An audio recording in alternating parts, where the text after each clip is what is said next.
Good evening and welcome to Tuesday's edition of the Regional News.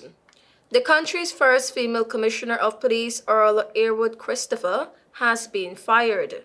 The day after she was arrested, the Police Service Commission (PSC) dismissed Commissioner of Police Earl Earwood Christopher and wrote to President Christine Kangaloo to appoint Deputy Commissioner of Police (DCP) Junior Benjamin as a replacement. In a letter to Kangaloo, which she received on January 31, the Police Service Commission said that it's directed Earwood Christopher to cease to report for duty and cease to discharge the duties of Commissioner of Police. At the time, Earwood Christopher was arrested and detained at the Sinclair Police Station for questioning over the granting of an import license to secure military-grade equipment for the Security Services Agency (SSA). The Police Service Commission said its decision was as a result of the ongoing investigation into misbehavior in public office.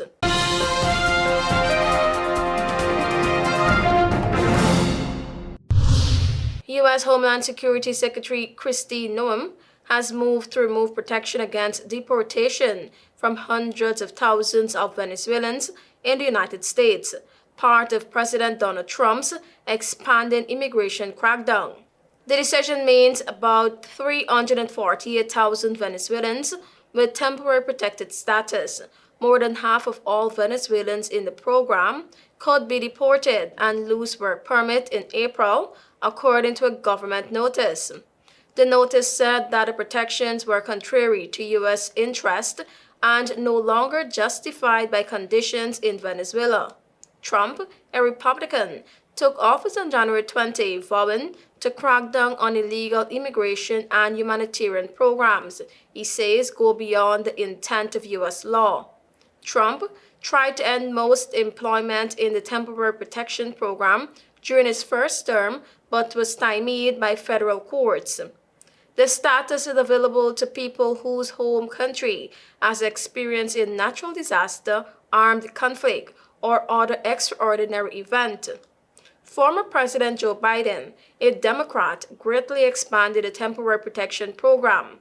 It now covers more than 1 million people from 70 nations, some in the U.S., for decades, and they could face immediate deportation if they lose the status.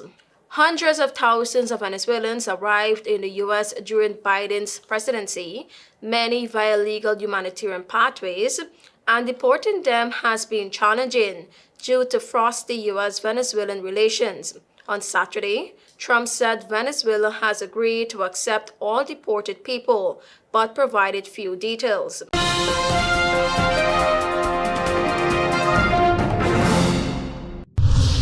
U.S. President Donald Trump paused new tariffs on Mexico for 1 month after Mexico agreed to reinforce its northern border with 10,000 National Guard members to stem the flow of illegal drugs. The agreement also includes a U.S. commitment to act to prevent the trafficking of high-powered weapons to Mexico, Mexican president said on X. The two leaders spoke by phone just hours before U.S. tariffs on Mexico, China, and Canada were set to take effect. The countries will use the month-long suspension to engage in further negotiations, Trump said on social media. The agreement, less than 48 hours after Trump announced sweeping tariffs on goods from the top 3 U.S. trading partners, accounting for $2.1 trillion of annual commerce. U.S. stocks, which had dropped sharply on Monday morning on fears of a deepening trade war, pared their losses following the announcement. Thank you for watching. I am TIANA.